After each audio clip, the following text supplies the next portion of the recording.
feel stupid. If I was a vlogger, I would think nothing of putting on the camera and talking about how I feel without having to be a bit sardonic, anything to cover up a vulnerability. But then I know I watch people and things as though I'm an android, like learning to be human, learning to improve my Homo sapien interface. I know that people on this platform love vulnerability. Not too much though, because if you cry online, that's like blood to the sharks. You're gonna need a bigger boat. I just thought I would do a video talking about myself, but then I'm plagued with, oh my god, who the hell cares, you narcissist. Yet I do share some more private stuff on my community tab for my members. Seem to get some pretty good responses on there, you know, so kind of why not? I've amassed a certain amount of people following me because they do care a little bit. That's not parasocial, and that's fine. I care so much. No, my Keanu Reeves obsession, hyperfixation, definitely is parasocial, and Pedro Pascal. The other week, I was thinking about coming on here and doing a video to announce like that I was going to semi-retire from YouTube at my big age with my no savings. Didn't know what direction I wanted to take, plus not sure if I can hack it anymore, plus people online really annoy me. People on this platform can annoy me a little bit. Not people that I know or that I'm friends with, obviously. That'd be so bitchy of me. There's so much vapid and shallow content online in general. I'm sick of feeling like I'm always being sold to. Maybe that's hypocritical because, you know, I do sponsorships when I feel they suit my brand. Like I go on TikTok and maybe I last like 10 swipes before being fed up that people are just trying to sell me something, or they're trying to like sell themselves to me in a certain way. And it feels sometimes like if content isn't vapid and shallow in that sense, not shallow in the sense of, oh my god, he's so hot. There is that too. But just in the kind of like superficial refrigerator IQ, puddle deep takes on things. If things aren't that, then oh, it turns out this YouTuber that someone likes is actually a piece of shit, and this YouTuber was like kicking his girlfriend, and this YouTuber's done, you know, and I look at it sometimes, I'm like, don't look great sometimes to be part of, even though we're an ecosystem. There's so many like subcategories of subgenres of people. So I really thought that I was going to announce it like I'm an airplane announcing my departure at an airport, and commit publicly to at least finishing off all the series and book reviews, and I've got a long content list about this big, finishing off the things that I'd started, because I don't feel that's fair otherwise. Kind of like how, I think I've said this before, how Stephen King started the Dark Tower series when he was younger, and then he kind of gave up with it halfway and left it for a decade or two, and then he went back to it and finished it. And it's like, there would have been people who read the first like 3, were really into it, and then they died and he didn't finish it in their lifetime. And I just think that's kind of sad. But I've also been feeling this way because I've been severely depressed, according to the doctor. And see, this is the part where I'm like, oh my god, who the hell cares? Like, don't share this kind of stuff. But it's kind of funny, so I will share it. I was on the phone to the doctor trying to sort out some therapy, and they were like, so I'm gonna ask you some questions and you have to answer it between think this every day, or think this rarely, or not so often, or never think this. And one of the things she said was, I'm laughing because it's fun. I don't care. It's my life. I can laugh if I want.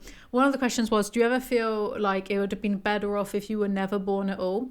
And me, an anti-natalist, like, it made me laugh. I was like, yeah, every day. Sorry, who in this economy, who doesn't? Have you seen the state of things? I'm a bit suspicious if someone isn't a little bit depressed by the state of things in the world. And the lady on the phone was just like, oh no, this is coming up. It's like quite, all of this is coming up as quite severe depression. And I was like, whoops. And I was going to get therapy. But then they were like, we need your GP to sign something and we'll send it over. And it's like, lady, I'm depressed.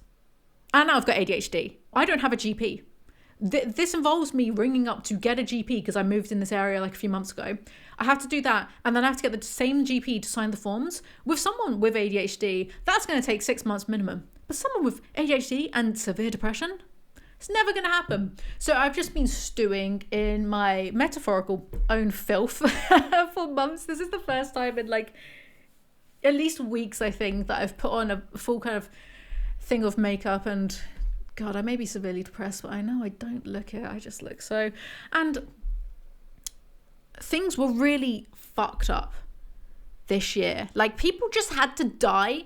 Quite insensitive, quite selfish of them, really. Like, because I was getting my stride back. I'd found a place to live after being kind of a little bit, well, without a home for, 3 months? Moving from place to place constantly. I was just getting my flow back. Then someone had to get sick and die within like 3 weeks of getting sick. Crazy. So selfish. Sometimes I get so, not even being ironic here, sometimes I get like so mad at them. Like, how could you do this to me? Thought you loved me. I was getting my groove back. And then that happened. And I've not been exercising. I've been eating a lot of biscuits. Gained a little bit of weight. Lost a little bit of it. Tiny, probably can't see it yet, but I've lost a tiny bit of it. You know, so that doesn't make me, I'm a very vain person. Doesn't make me feel good to go on camera and not feel my best or look my best. Botox, where is it? All worn out, gone, dissipated. But I'm not going to do that anymore anyway, because it's getting expensive, and I'd rather just like splurge on more of those LED. With what money, who knows? I'd rather get one of those LED mask things and see if that works instead of getting, not interested, you know? I don't feel my best. I don't look my best. I also sometimes feel content-wise a little bit as though I have pigeonholed myself, because I kind of have. And it's annoying. I'm really, really good at taking the piss, the absolute piss, out of everything. It's kind of roasting is one of my skills, probably because I'm British. I don't know what it is. But then sometimes it feels like my content is almost a little bit too negative, or it's just a bit too, oh, this thing is shit. And occasionally I get a little bit of conscience about it, a little bit of, I'm just roasting people's creations. At least they're creating things. When was the last time I created something and had it out there, besides the Piers Morgan thing, besides my mockumentary? It makes me feel a little bit like that, even though I know there's entertainment value in roasting things, and I know people like it, and I do too. I really enjoy the act of like actually sitting here with my script and going through it. It's what leads up to that and the stuff afterwards. But then I shouldn't complain, because yeah, I'm still in the depths of my grieving, and it feels like I've gone insane. Like, you think it gets easier. I'm still kind of deep in it, so I don't know if it gets easier. When it all happened, there was no time to adjust to someone being terminally ill, not having a timeline. I don't want to get too much into it, because I will get like so fucking angry about maybe possibly being missold, or like having some false hope, and then them just being dead. So there was no time to get used to any of it before it all happened. And then I think I was just like in shock for weeks. Like, I think back to the day afterwards, having to ring up a lot of people that I knew to tell them. And I was just like, I was not okay. I was maybe shy of like about to have some sort of shock-induced psychosis. You know, I was being like, trigger warning. I went through it. A trigger warning. Death. It's not so bad. I thought I would worry about seeing a dead body, but actually it was fairly peaceful.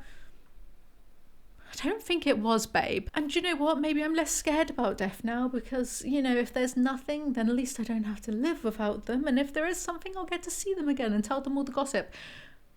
Are you like I was not okay. And I think because I seemed so kind of calm about it, because I was in shock, everyone thought that I was handling a lot better than I actually was. But then the shock wears off, and then your brain has to like get used to the fact that this person who was kind of always there is now gone, and that's it. God, I've also firmly become like a fucking atheist from all of this, which is not helpful, because I don't want to get out of bed. Because what's the point? Like, this is it, with its taxes and its Keir Starmers. This is it. Could have been born on that planet that rains acid sideways or glass sideways. Could be born 1,000 years from now, where things might be more interesting, or my consciousness could be uploaded to a computer. But it doesn't feel like it's gotten easier. It feels like the head fuck has gotten worse, and especially like I've not been sleeping very well. Like this I think it's this one permanently looks like I've just been punched in the face. I've not been sleeping properly, and the dreams that I do have are all fucked up. I've not wanted to get on camera and do my content and slap on a happy face at the same time, being also aware of the utter privilege of being able to just like not upload and be relatively okay for a few months. Some people only get 2 weeks when you're grieving, and you can take some time off work. Some people only get 2 weeks. I don't know how. I suppose you do have to just get on with it. Another family member has a proper job full time where they have to go to work, and they've been feeling the same things that I feel, especially at night time, where you just get flashbacks to the sounds and the vision and watching it all happen. And they've been going through the same thing I have, but they have a job and they just have to do it and have to like go pay I have to pay my rent too, but I can kind of get away with, oh, maybe I'll upload like 2 videos this month, you know, and in a good month like that'll be more than fine. But also maybe because they get to I could just choose to have a normal job, because they do work a normal job, maybe they get a bit distracted more. Whereas with me, I can wake up, go on TikTok, and then just be stinking around in my thoughts all day, every day, just constantly thinking about it and not really distracting myself and not really getting on with things. Like, obviously this situation is better because at least I don't have to deal with like dickhead customers or work in retail or work in hospitality. This situation is better, but it's still such a head fuck. So there's also this factor of like, well, who do I share my success with? I mean, beyond my boyfriend, obviously, but he's got his own big boy job. You know, he's got his own level of success. And maybe this is reductive or like stupid thinking. Maybe it is. Maybe it's contradictory, or maybe it just doesn't really make sense. It probably is illogical, but the way my brain is processing things is, well, you know, I could have any level of success now, but they've not been around to see that. And they were my biggest supporter. I don't speak to my distant relatives. I don't speak to anyone outside of my immediate family. I speak to my nan sometimes. That's it. Like, I'm cut off. Like, my friends have been brilliant. My friends have been really good. One of my mates drove here from his, like a 45-minute drive, to drive me to a place in London so I could do my theory test, because everywhere's been booked up. Drove me to London so I could do my theory test. Passed, by the way. Passed my theory test. I'm going to be on the road soon. And then drove me back home. Like, my closest friends have been the people in my inner circle who I can bear to talk about this with for a length of time, have been really good. So they're my family. Kind of doesn't matter if extended family. Don't say it. I'm going to say it. You're my audience. I'll say what I want to you. I don't know why we bother with the whole, oh, but we must keep in contact. Now a tragedy has happened. We must like see each other more. But then people don't follow through. I'd rather just not give me that false promise in the first place. I would value honesty more than anything. Like, yeah, no, this situation isn't going to make any of us closer. In fact, we've never been close, so it would be fucking weird if we were closer. I would appreciate that kind of honesty more, but I know humans just aren't. And no one's trying to be malicious or anything, it's just the way things are. But beyond my inner circle, I felt very lonely. So I've not been in like the best place to make content anywhere. I've been in a very negative headspace, and anything I do, I'm kind of negative about. And I'm like naturally a little bit negative anyway. So this hasn't helped. So I've been really thinking, yes, I'm going to retire, but I don't know what else I'll do. Maybe I kind of want to get into, this is rogue, making mobile games out of spite, because I play one such mobile game and the developers are lazy and haven't added anything to it in a year other than these like cash grab little events that they do every 2 weeks. This isn't that random. I have friends who work in game development and know how to use Unreal Engine. I really want to like co-design and create a mobile game out of spite that's a similar model to the one that I like to play, but has way more levels and way more stuff to it, and it's not a cash grab, because I don't care about that. I'd rather people just like get enjoyment out of something. Or I would like to get into making, you know, like there are those erotic games where it's like you kind of choose your own story as it unfolds. My friend who works in games said you need to play to your strengths. You love your little parody porn stuff that you write.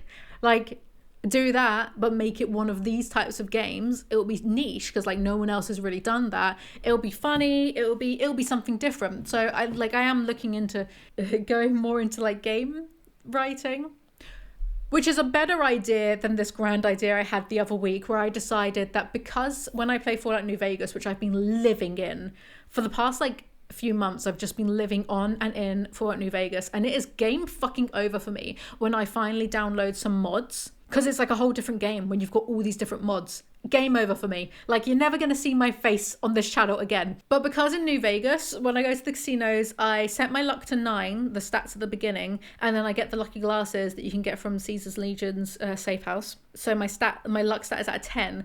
And because like my luck is at a 10, when I play blackjack, I am kicked out of the casinos for winning too much within minutes. I have this idea in my head that oh no, like I could actually just be really good at blackjack naturally and I could become an AP, an advantage player. Let's play some cards. And then I'm going to go to Las Vegas, even though I'm petrified of going on planes. I could go to Las Vegas and then I'll win loads of money that way. And that's how I'll make my living. So I've been memorizing the basic strategy for blackjack.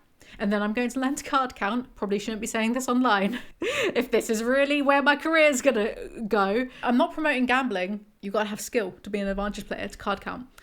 And I'm just going to do that, even though you only have like 0.5% up on the casino when you learn all of that. I decided the other week, that was my little hyperfixation. No, I'm really going to do this. And my friends are just like, whatever makes you happy.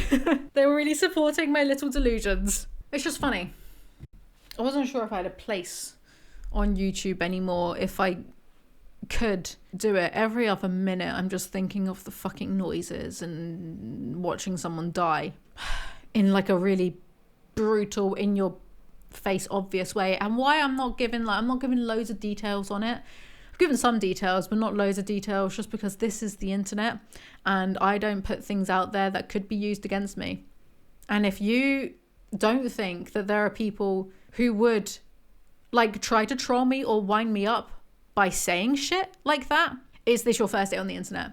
That's another thing. I think some people have got, like, especially the newer breed of TikTokers, they've gotten very comfortable with this idea that like the internet is almost a safe space. Not the internet that I grew up with. I grew up with fucking 4chan, for God's sake.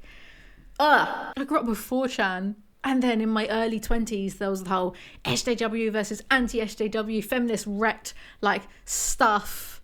That was all on my YouTube. So I was like, oh, this is interesting. Like a fucking idiot. The internet isn't like the nicest place. You have to establish some boundaries. Anyway, and there's also, because I'm just stewing in my own miserable thoughts all of the time, there's also lots of things that I've just felt like, oh, well, who cares about my opinion anyway? And I don't even care about my opinion. Then I've just filmed a video talking about the Tana Mojo Cody Ko situation. And it's like, maybe I will come back to YouTube to come out of the semi-retirement of commentary just to yell at men and pick me's. Maybe I will do that. What's the worst that could happen? One of the worst things in my life has already happened. So there is almost this sense of kind of freedom of like, God, I don't care. I don't care if like someone weaponized their entire audience against me. I would literally just turn off my computer. I wouldn't give a shit. What are they going to do? Give me an illness and kill me, or a family member in front of me? Big deal. All of this is to say that I want to finish the book reviews, but I also want people to know where my head has been at, how I've been feeling. And I remembered earlier today, because I'm always writing down content ideas, whatever, I remembered that, you know, before everything went completely tits up at the end of last year, and it's so crazy to me that it's the 7th month, July, the 7th month, because soon enough we're gonna blink and it'll be December, and then it'll be like, this has been the worst, like shittiest year of my life and nothing has happened. I need to like reclaim it back. I need to do stuff, you know, like sitting around with my own thoughts, not doing anything at all.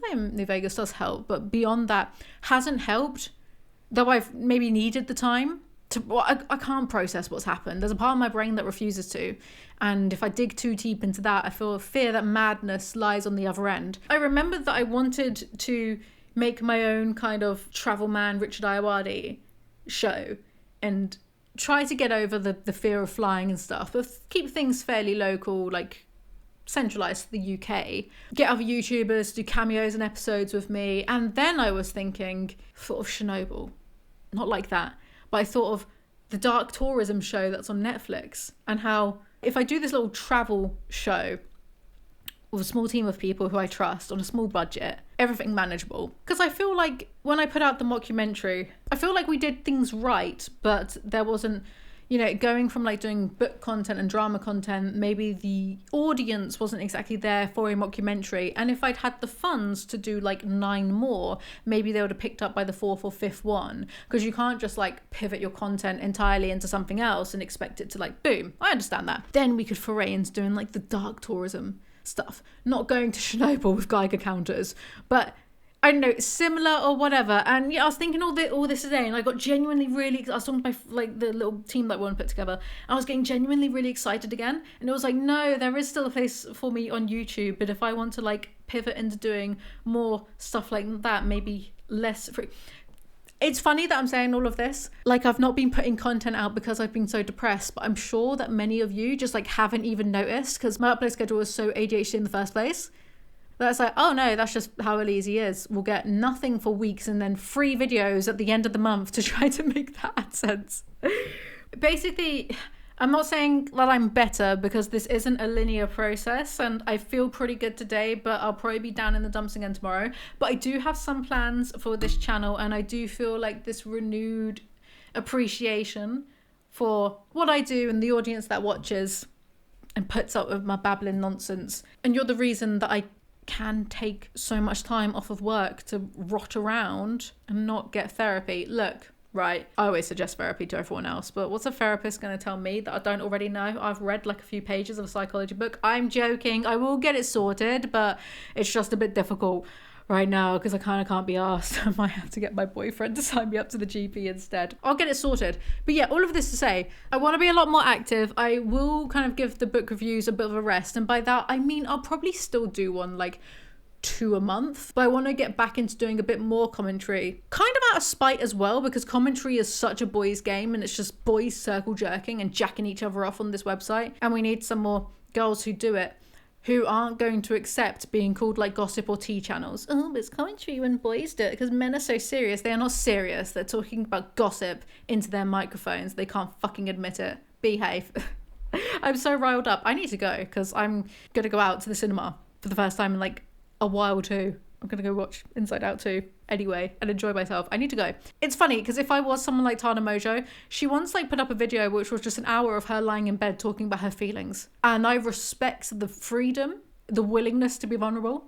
I respect that. I also know, because I'm probably gonna get comments that say you don't have to explain yourself, and it's like, no, I know that. I know I don't have to explain myself, but I kind of do want people to at least understand a little bit of where I've been at and how I'm doing. Not great. Today, not terrible, not great. Not great, not terrible. Schnope was not a meme, dude. I'm not gonna lie, sometimes I feel a little bit too old as well to talk about things or drama or content, which is weird because all of us gossip. Gossip is an evolutionary trait to work out who is trustworthy in your tribe and who isn't. It's literally science. That's why we enjoy gossiping so much. I can remember how people used to make fun of Keemstar for being literally 38, but he was 38 for like 10 years, I swear.